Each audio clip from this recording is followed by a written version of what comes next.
पत्रकार विक्रम जोशी की मौत के बाद परिवार और स्थानीय पत्रकारों में रोष और गुस्सा नजर आ रहा है। पुलिस प्रशासन हाय हाय, पुलिस प्रशासन हाय हाय, पुलिस प्रशासन हाय हाय, पुलिस प्रशासन। परिवार ने विक्रम का पोस्टमार्टम कराने से मना कर दिया है और बॉडी लेने से मना कर दिया है।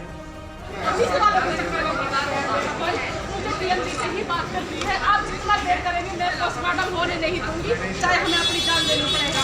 ये सोच लीजिए आप, जितना देर आप करेंगे हम यहाँ से जाएंगे नहीं, ना पोस्टमार्टम होने दूंगी मैं यहाँ पे। आप जितना टाइम लगाएंगे आप वो आप देखिए।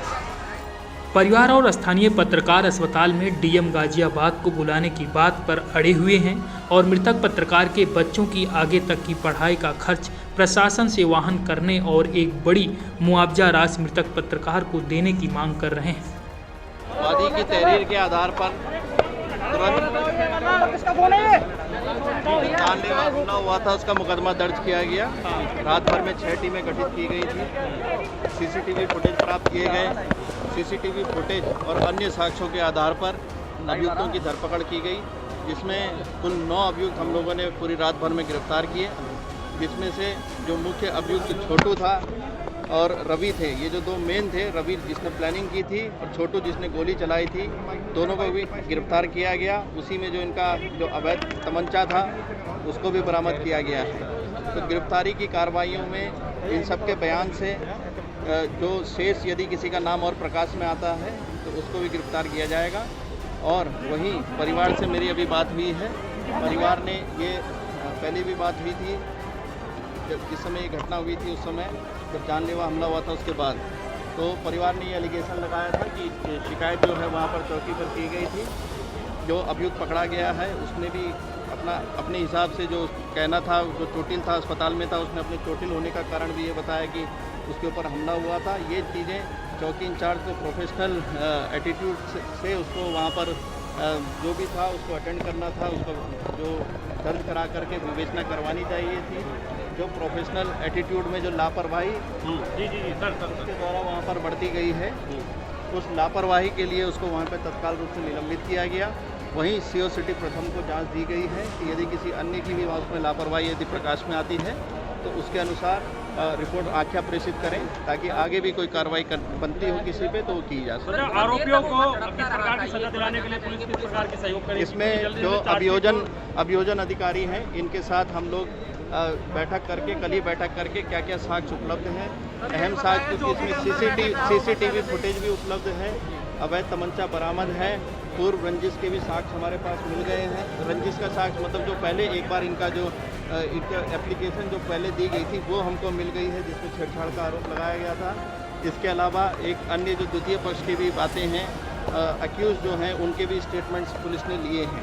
तो इन सभी साक्ष्यों के जो सभी साक्ष्य हैं, उन सभी साक्ष्यों के आधार पर जो बेस्ट इन्वेस्टिगेशन हो सकती है। और ये जो मिसक्रिएंट्स हैं, छोटू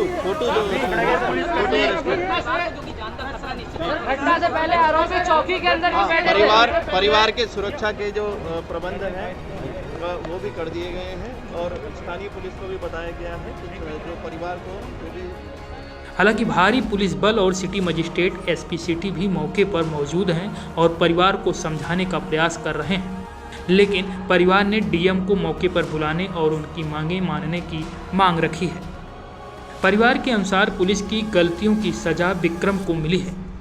फिलहाल यूपी सीएम योगी आदित्यनाथ ने परिवार को 10 लाख रुपए की आर्थिक सहायता, पत्नी को नौकरी, बच्चों को निःशुल्क शिक्षा देने का आदेश दिया है। देखिए, ये बहुत ही दुर्भाग्यपूर्ण घटना हुई थी और हम लोगों की हमारे प्रदेश सरकार की, माननीय मुख्यमंत्री जी की पूरी संवेदना है। और जो भी घटना के लिए लापरवाही हुई है वहाँ तक कार्रवाई करने के लिए जो अभियुक्त दंड दिलाने के लिए भी हम लोग और पुलिस विभाग की तरफ से लगा गया है। परिवार के लोगों से बातचीत हुई है, उनकी कुछ अपेक्षाएं थी शासन और प्रशासन से, और इसमें उनको तत्कालिक प्रभाव से 10 लाख रुपए की आर्थिक सहायता माननीय मुख्यमंत्री जी द्वारा उनकी मांग थी कि उनकी जो पत्नी है उनको कहीं नौकरी की व्यवस्था कराई जाए। तो हमने उनको ये आश्वासन दिया है, हम व्यवस्था करा रहे हैं कि उनकी योग्यता के अनुसार जो भी उचित नौकरी होगी उसका प्रबंध कराया जाएगा, उनके पेपर्स वगैरह दे करके। तीसरा विषय उनका था बच्चों की पढ़ाई को लेकर के, क्योंकि वो गरीब परिवार के हैं और संकट में हैं, तो उनको हम किसी अच्छे स्कूल में उनके निःशुल्क पढ़ाई का प्रबंध हम लोग सुनिश्चित कराएंगे।